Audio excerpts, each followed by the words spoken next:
Thank you for joining us on another episode of Kickish. I have my girl here, Anne-Marie Jacobs. Hi. Um, and we're gonna get it started. So, first things first, how do I know Anne-Marie? Honestly, I just remember like kindergarten graduation. Like I remember you being there, I'm being there. We would You just remember have that friends. the pictures, but we met in kindergarten. No, but I actually, and I think I really remember that because of videos. I've watched that video so many times. My There's parents, video? yes, my parents have like the VHS of it. I watched it a lot. No, I like remember specific things about like kindergarten and first grade. I don't. I remember our teacher, Miss McGirt, right? Uh-huh. Okay, so I am right. I remember the classroom we were in. I kind of remember the classroom. I vividly remember the playground. But I was there longer, so I think that's why I have, That's true. because I was there to sixth grade, so I think Yeah. that's why. All right, so we're gonna get back to it. We're gonna talk about why you went into education, because honestly, like I feel like educators are like the greatest people in the world for so many reasons. They're totally underpaid, but we already know that. But my parents are in education. I know your parents were in education, and there's no way in the world that I wanted to do that. Now, granted, I did teach for 3 years, high school. The interesting times in my life. You definitely know all my stories. And I was like, I just can't do it. I can't do it. So give me a little bit of background with you, why you chose this field, what keeps you going in this field. Let's start there. Okay, so I pretty much always knew I was going to be a teacher. Really? In high Wow. school, Like from us grading papers together at your house? Like that's when yeah, you and like making my little brother be a student while I was a teacher. We had a what? chalkboard in the backyard. One side was a chalkboard, one side was a dry erase board. Yeah. And yeah, I like be like, let's play teacher so often. Really? I remember being at your house though when we would take like our graded papers and then like grade them. Regrade them. Yeah, regrade. Now I remember that. Like I vividly remember. I can almost like imagine like see your house at that time when we used to go to your room and just like, okay, we're gonna grade Yeah. the papers. Yeah. I mean, it was between that and being a cashier, because like at our kindergarten graduation, Yeah. that was literally written on the program because I really just wanted to be a cashier. But then I upped it up a little bit in my life and decided that I was, Those. step it up a bit. But like in high school, I had thought about like being a doctor. Then I took AP biology and I was like, absolutely not. Then I thought about being a lawyer. But realized it's not like TV.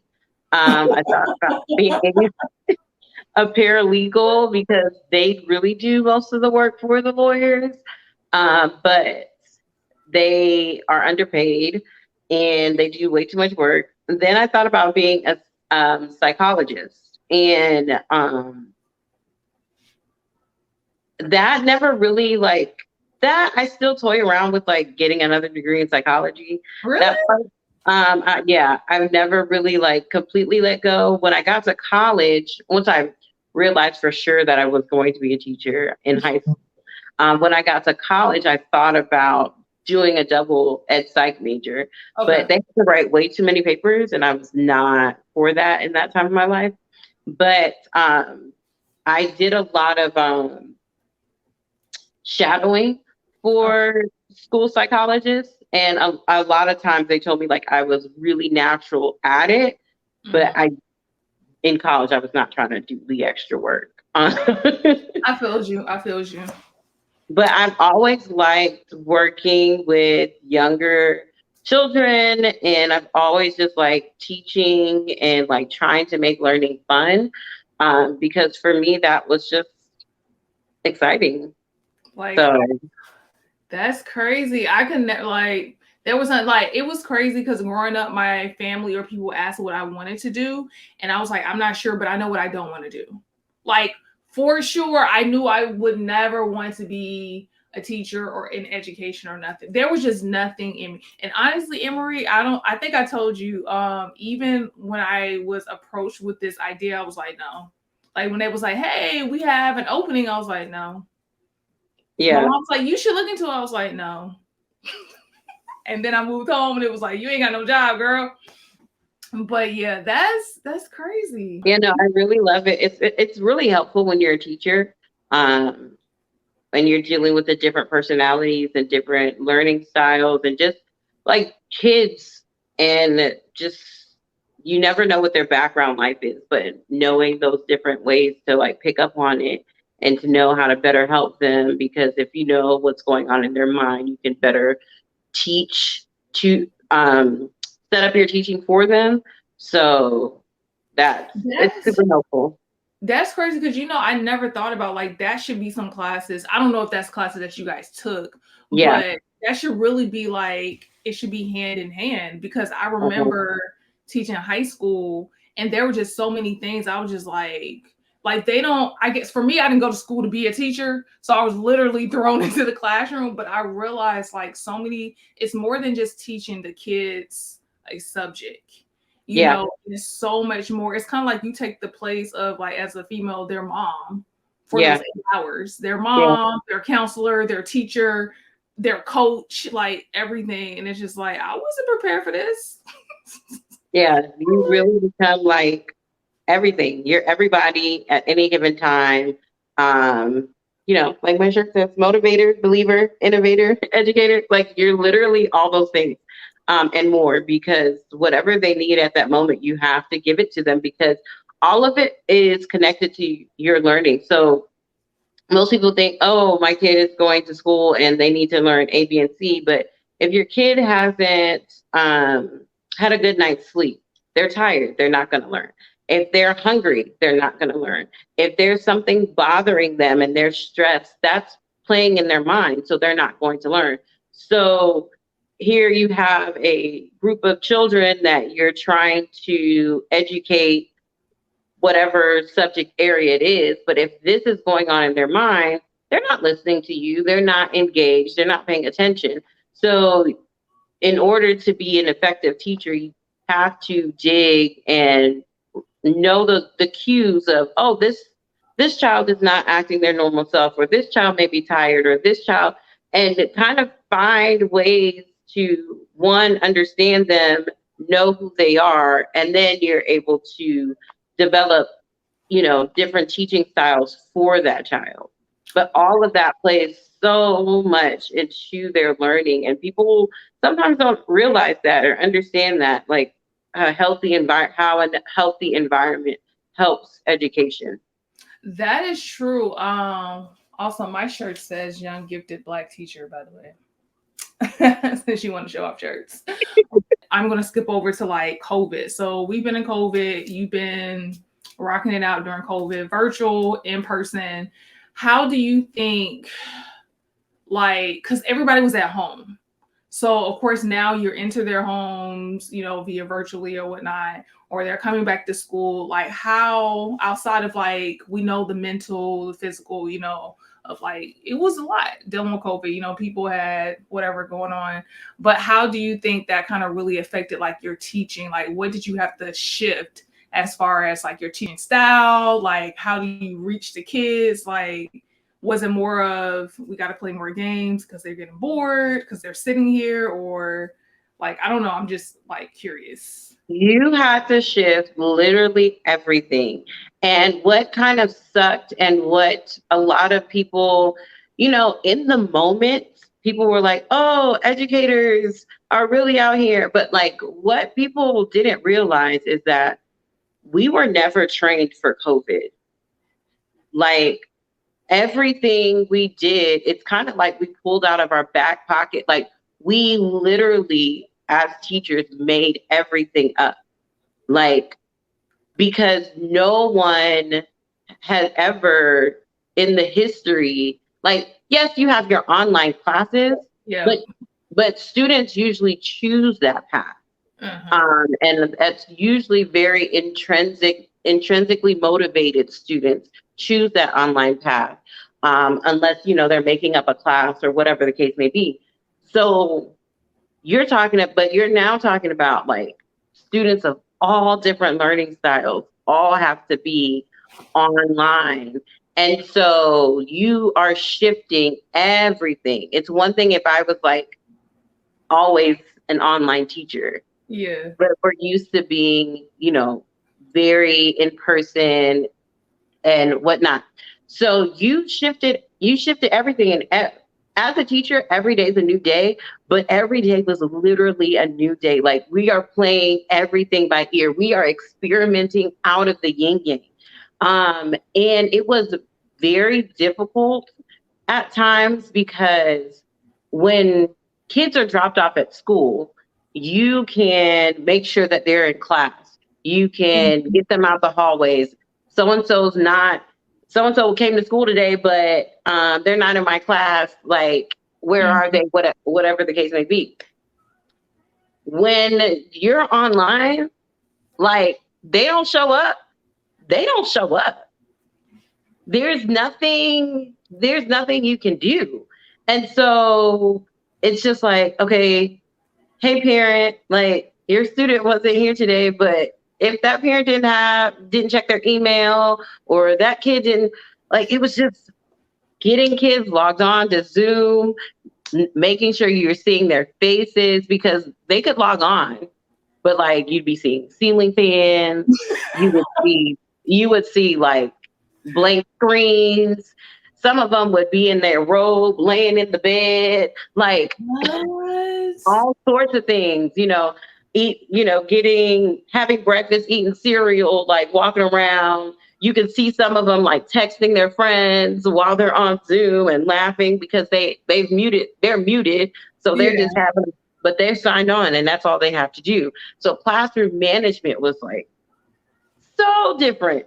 And I'm a math teacher, Oh, and that'd be tough. that was super hard because when I'm in the classroom and they're walking and I'm walking around, I give them some independent practice or even some group work. I can say, "Oh, you went wrong here." I can no Mhm. longer see their work. Like, I can't peek over their shoulder on the computer. I can't see their steps. I can't. So now it's like they're explaining or they're sharing their screen, but then this person wants to share their screen too, or this person's like, it was just like mass confusion. And you only had like this amount of time to make it right, because when COVID hit, we were in the last quarter of school, Oh, and it was like the crucial moments of, did everybody learn everything? yeah. Or make sure that you learned everything. So it was really, really tough. As we went into I guess the following year, it was, I feel like it got harder because now for us, some kids have the option of either going to school or staying at home. Oh, so now you okay. So now I'm here, teaching to you on Zoom, but I also have a group of kids in front of me. Mhm. So how do I, as a teacher, manage my virtual students and my in-person students all at the same time? Make sure everyone's succeeding. Make sure everyone's getting it. How do I make sure that my students on Zoom are always hearing me? Like there's no technical issues. Everything that I teach, I have to make a digital and Oh, I and have they're to hard make it, copy or whatever. or even like if I'm showing a video, everybody has to see it at the same time. If I'm playing a game, everybody has to do it at the same time. Like, so you know, it was a lot of like being flexible, being innovative, being creative, being lenient, being gracious. Like everybody was going through so much. And Yeah. unfortunately, as educators, we didn't receive a lot of grace, Mm. because at the end of the day, at the beginning of COVID, it was like, oh yeah, like we get it. But when that next school year started, everybody expected us to be experts. Every No, like seriously, like everyone expected us to be experts. They still want their children to receive the tip top education. There's no slacking here. Like my child needs to learn. My child needs to. So it was very hard on teachers. And then, of course, as an administrator, like you're trying to be gracious to your teachers, but parents are still, especially for me working in a private sector, parents are paying for this education. Mm-hmm. So they're expecting, like, I want my money's worth. Yeah. I paid So, $1.79 for this avocado. I want a whole avocado. right. So whether my kid is in person or my kid is online, and I don't care if you're teaching to both of them, like, my kid needs to make sure. So it was just kind of, there was very little room, unfortunately, for grace, and just a lot of teachers became burned out that year, because those expectations, and there's no grace. There was grace for everybody. Go healthcare workers, which was great because they were on the front lines as well. But here we are, with these students every single day. And then when COVID initially hit, especially in the public sector, a lot of kids depended on those meals. Yeah, the resources, the they internet, depended on the food. Yeah, everything. Just like somewhere to go. Yeah. Right. And that people don't realize how much of an outlet school is for kids as well. They have their friends, they have a place to mingle, they have extracurricular activities. Even for the kid that's not in extracurricular activities, they still get some sort of social aspect, that they didn't. They were just immediately cut off from, and so that really took a toll on everyone. So it was very difficult. And then on the student side, just learning everything and also being expected to understand how to log on here and turn in here and do all of that, and just adjust to half of your classmates being here, half of them not, half of them being on, it was a lot. It was a lot. I bet. Oh my gosh. I heard some of these stories about it. But so I'm going back to something that you said. First thing, you said that you teach in the private sector. Why private versus public? I actually always wanted to teach in public. That was my goal. Okay. I never wanted to teach in private, actually. It just happened that way. Once I graduated once I graduated college, I became a little lazy in looking for jobs because I was like, oh, I did it. Woo. And then it was like, oh, I kind of need to get a job now. I should probably go work. Like, my summer is not like a normal summer. Like, I now have to get a job. I'm not going back to school. So when I started applying, I just applied everywhere that had an opening, and that's where I was hired. And then I just stayed. I've enjoyed it a lot. I've grown a lot in the private sector. So it wasn't because, like, oh, I like private education more. It was just still there. Yeah, I actually. They chose me. Yeah. I was chosen. I am chosen. There you go. Okay. Okay, so you say you teach math. Is that your favorite subject to teach? Like, were you just chosen to teach math and you was like, I'm gonna rock with it? Yeah, it's a little bit of both. So my whole life I hated math. My entire life. My dad's a math teacher. He's been a math teacher for 20 years now. Okay. Yeah. And I tell my kids all the time, like, I failed math 3 times throughout my educational career. But what they say, those who can't, they teach. No, that's not the case. So, I failed math. Tell me that one time. And I hate that thing so much. I hate it so much. Yeah, but anyway, what? I failed it in high school, failed it twice in college. And when I became a teacher, I got hired at the last minute. And when I got my teaching assignment, they were like, oh, you're teaching middle school math. Oh, that sounds like. And I was like, okay. All right. And so I was certified to teach it, but you like, y'all didn't see these transcripts? Right. Like I just feel like there was some other option.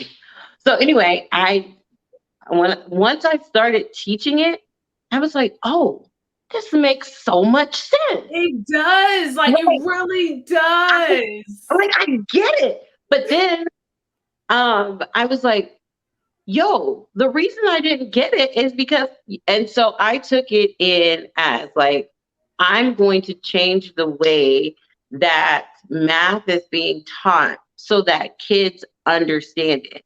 And Mhm. that became my passion. And now, like, I absolutely love it. My kids think I'm crazy, but I'm like, yo, this stuff makes sense. Like, it makes sense. It's crazy. Like, you're going to come in here and you're going to be like, I hate math. Like, it doesn't make sense. But when you leave here, I want you to at least be like, oh, that made a little bit of sense. Like, you ain't got to feel what I feel yet. And I get that. But like, I just want you to feel like a little bit like, whoa, like. So, what's your favorite grade to teach or grades? So You're in middle school, right? so I'm actually dual. So I work at an academy, and so I do the accelerated math courses. So I start with seventh grade accelerated. So that means that the seventh graders do seventh and eighth grade math in 1 year. So Okay. that the following year they take algebra. And then I teach algebra one, and I teach geometry for high school as well. Oh, okay. But that's like your favorite range of like My kids? favorite is high school. That's my favorite too. My favorite is high school. Eighth grade, I really like too. And of course, I'm teaching seventh graders, so I love them as well. But my favorite You gotta say is that you high love the school. seventh graders. You got Huh? you gotta say that you love the seventh graders. No. I actually do love my seventh graders. Like, I hope they watch this because they know how much I love them. Like, my seventh graders are my babies. Like, I love them so much. But yeah. Oh man. Okay. So what can you tell me? What has been the hardest thing?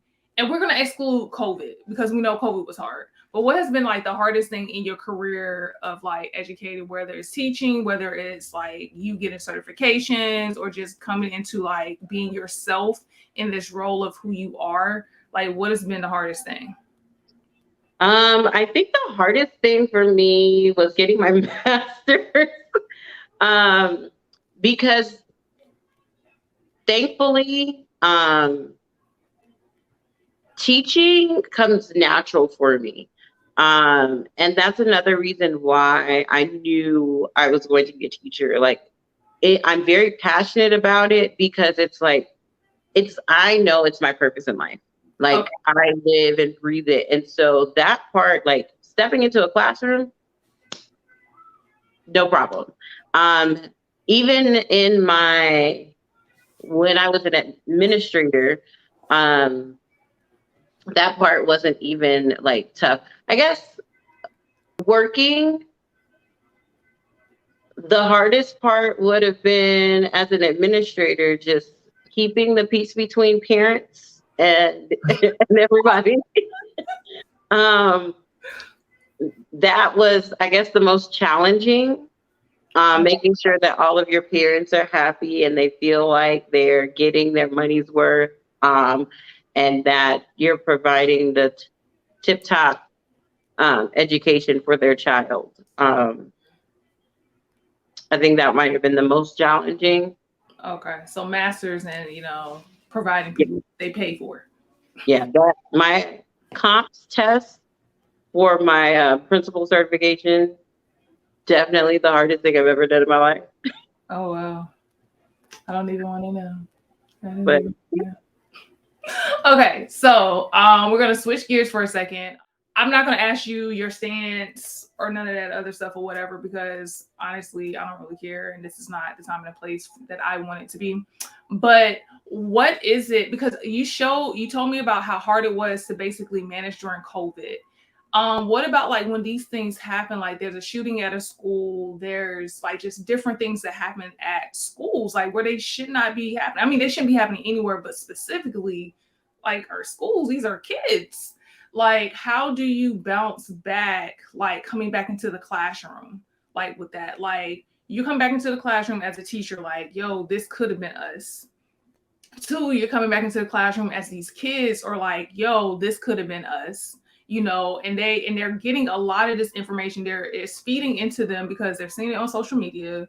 They're hearing about people talk about it. They're coming back to school and it's like, should I even be coming back to school? Like, is this safe? Because I'm not gonna lie, I'd be nervous coming back to school, even if it wasn't, you know, my school. But I know being in that space of a teacher, because I've had to come back to school after a really crazy, like, something tragic happened within our school. Coming back the next day was really hard, like, to like console the kids, to let them know that, like, hey, you know, everything's all right, even though I don't really truly believe it, you know. But it's like, how do you manage, how do you like navigate that when, like, the aftermath?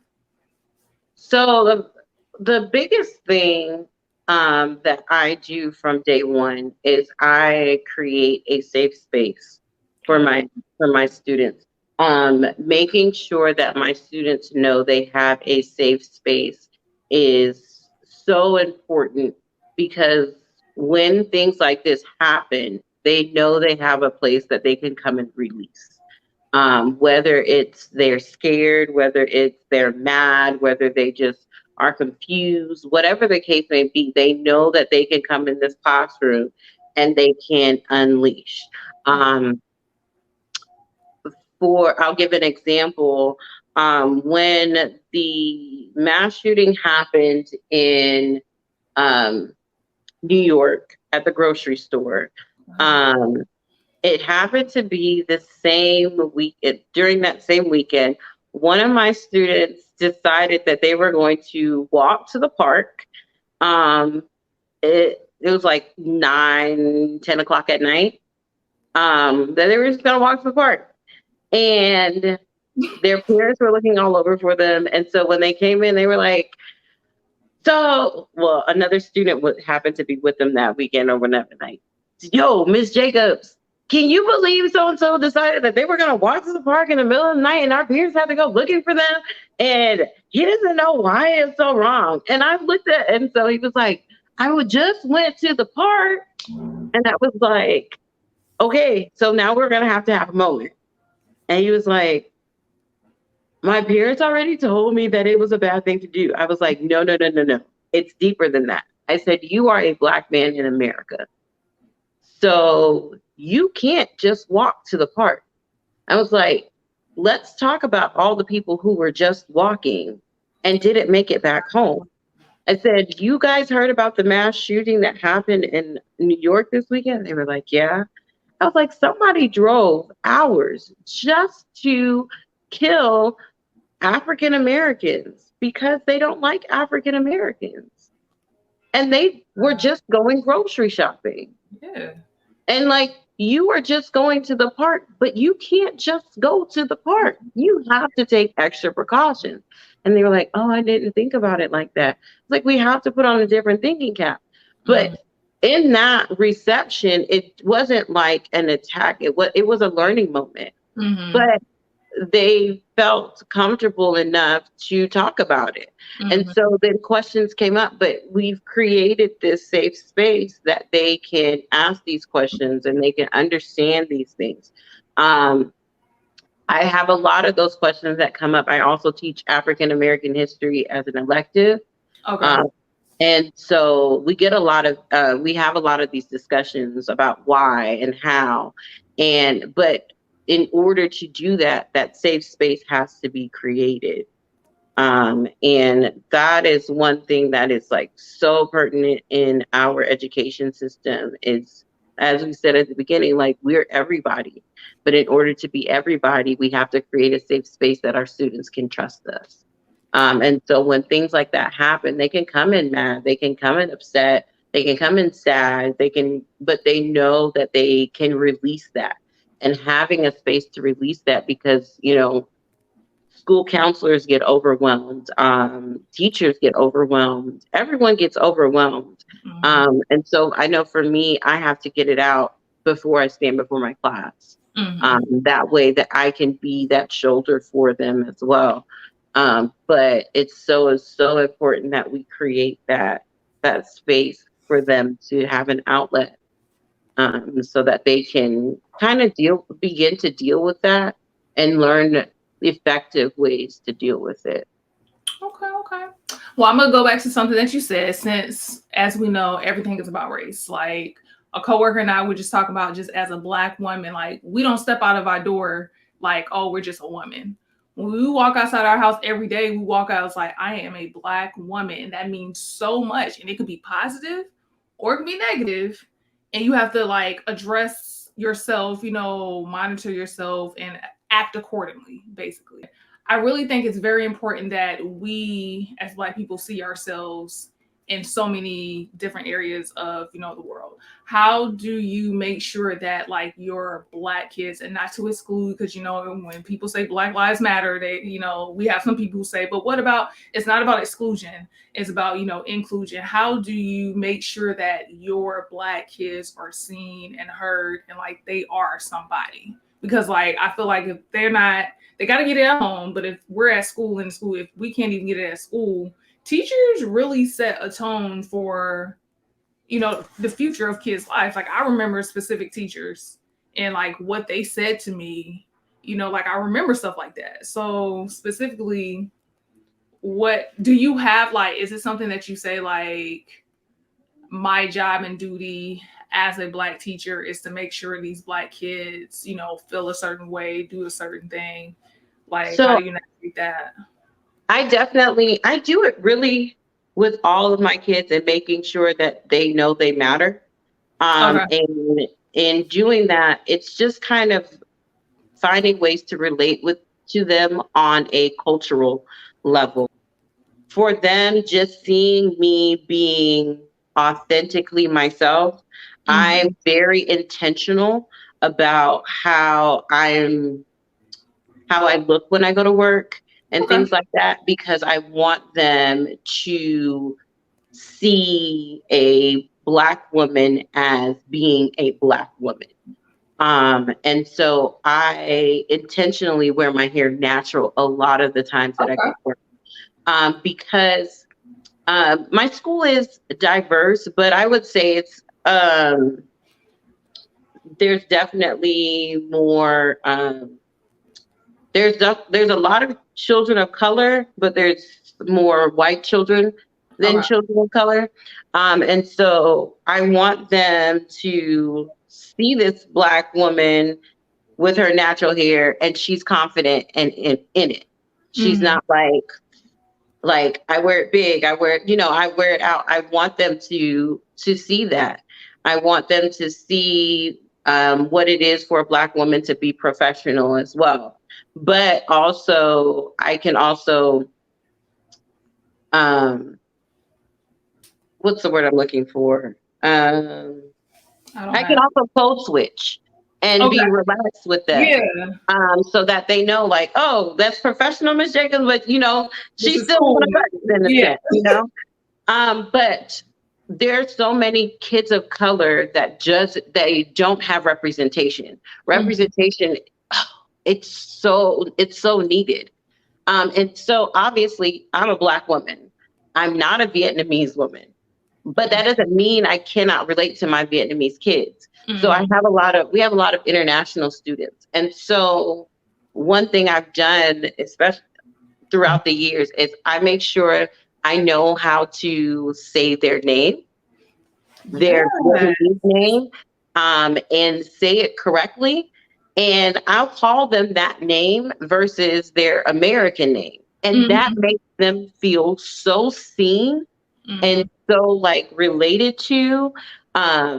The same thing for my Hispanic kids. I make sure like I throw in a little Spanish lingo, or Hola. uh, or I tell them to teach me. Same thing with my international students. Like I tell them to teach me new words, and then come and quiz me on it. Like make sure that I'm learning these words and it's not going in one ear and coming out the other ear. And they love that because now I am taking a time to get to know them personally. Mm-hmm. And so making sure my students feel seen is something like I have to do, because as I was saying earlier, in order for your students to learn, it's more than them just coming in the classroom and having like a paper and pen. When they feel seen, when they feel like you care about them, Mhm. you relate, they will bend over backwards to get whatever you want done. Okay. So if I spend a little time getting to know my students, oh, they will move mountains for me. They will Mhm. go above and beyond for me because they feel like they have someone that cares. And I do. I don't want to just make them feel that way. Like You sure I about that? honestly do. But like now I'm getting to know them. Then when you get to know them, you can tell when they're upset, when they're bothered, when they're going to have a good day, when they're not going to have a good day. And you can work with that. But it Mhm. starts by making those steps. And so unfortunately, we don't have the representation that we need within education, and not just for African American students, for all of our students. And so making sure that they still feel seen is just like number one. They have to. You have to find that way to relate in order for them to learn. So as a Black woman, I know, and I guess from teaching for 12 years, I have learned how people perceive me on site, right? Oh, Black teacher, Black woman. And you're short too, so yeah. And so I don't, I know that they are going to be judging me based off the last Black woman they've had an interaction with. Oh, that's true. Okay, okay. So everything they know about a Black woman is coming from their last Black woman experience. Okay. So when I approach a person that's not of color, one more specifically, I'll give you what I do, like kind of with my parents not of color and with my parents of color, is I want to establish a relationship of who I am. Maybe And that's correct. so what I do is I make, and it goes back to what I was saying before, is I always make sure I make connections with all of my kids. Okay. Because one thing about parents, they believe almost everything their kids tell Yes. them. Okay. And with that, um, if their kid comes home and like, my teacher is amazing, oh, Mhm. they trust you with their whole life, you That's know? true. That's true. So what I do is I try to like at least say hi or go out of my way to make like small talk with them, but my impact is with my students. Okay. I make sure that I have a good relationship with my students. Now, are all of my students going to absolutely adore me? No. Yeah. But I do make sure that they feel respected and they feel seen. They Yeah. may still walk out of my classroom hating math, but they know that I care in some way, shape, or form. Mhm. And so I'll even give an experience. I had a student that didn't do well on the test, and so the parent got really upset. And the parent wrote how like, oh, my child didn't do well, and she hasn't been a good teacher, blah blah blah. Well, then the student um, ended up saying, well, I never said that. Like, I never said that they were a good teacher. And so then the parents like, yes, you did. And I was like, no, no, I didn't. I love it, Jacob. Then the parent went from like, because at first, when it first happened, like the parent wasn't talking to me, and you could tell. But then it was like, well, I guess I'll talk to you. My kid still likes you, so I couldn't get them to be confused. So, hi. And it's because of that relationship. You know, like the parent's not gonna hold a grudge against you if the kid loves you. Like it's like, well, I guess, you know, there are definitely parents that I probably never won over, and it's okay because at the end of the day, and a lot of times I tell like my teachers when I'm an administrator, like you can't win them all. As long as you do your best to Mhm. like for your kids, and you know that you've done all that you can, that's all you can do. You Mhm. know, there's always going to be somebody who's going to be criticizing you. There's always going to be someone who doesn't like the way that you do a certain thing. And that's okay because we're all different. So we're not supposed to like everything that everybody does. Okay. But as long as they leave respect in you, that's all you can ask. You cannot like the way I teach, but you can respect me still, and I can respect you. You may not like the way that I implemented something or handled a situation, but you can still respect me. And Mm. that's really all that one can ask for. So, boys and girls, how do you teach them? Do you teach them the same? I know everyone has a different learning style. We discussed that.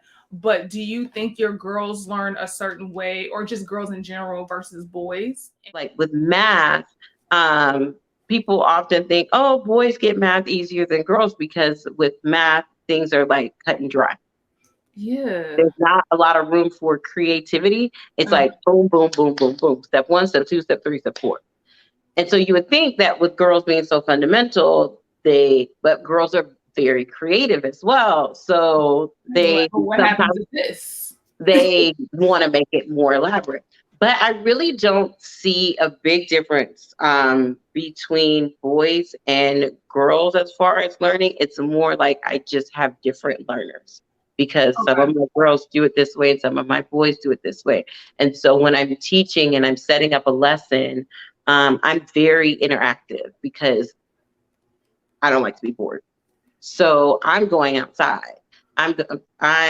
We're doing stuff all over the walls. We're doing stuff in the hallways. We're going to the gym if it's available. You know, we're going here, we're going there to find different ways to get them engaged. Like I don't like sitting and taking notes all day. I need them to see it being applied. And with that, I'm able to reach my different learners because I have learners who are just like, yo, I just need like 5 notes and I got it. So I have the 5 notes for them. I need those that the kinesthetic learners, they need to touch, they need to feel in order to understand. So we're doing a little project here. I'm just trying to reach all my different learners. So it's not very gender based, Okay. even though boys and girls have some gender differences. It's not very gender based. It's more individual learner based and understanding how each of my learners um, under understand and learn and grasp their knowledge and making it that way.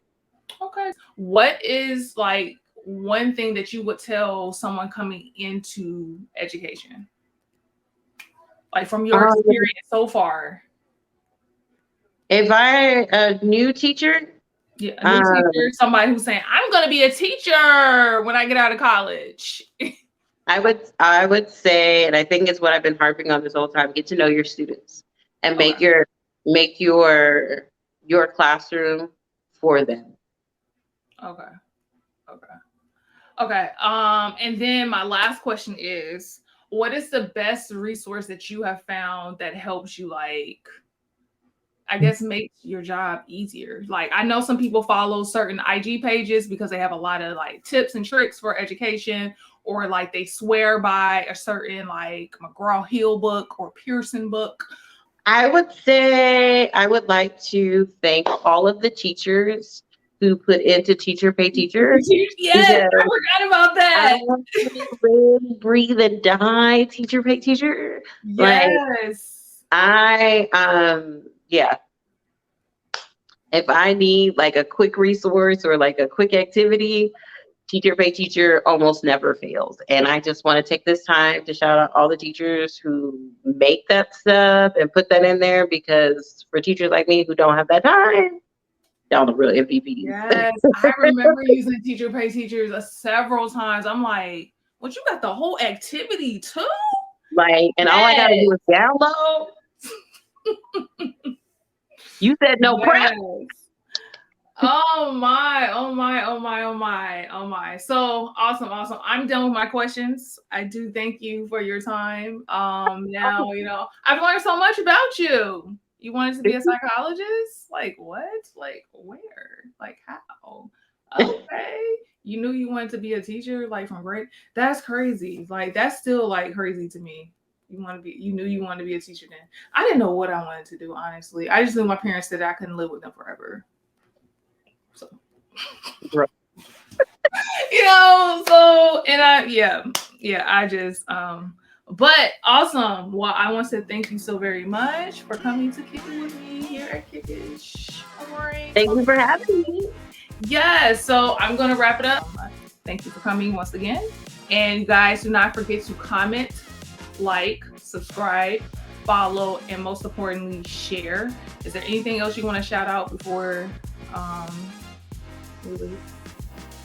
All right. So if you like the content, you want to learn more about teaching or just enjoy following educators, you need more tips and tricks for your students or for yourself to educate, follow me on Instagram at AJacobsTeacher.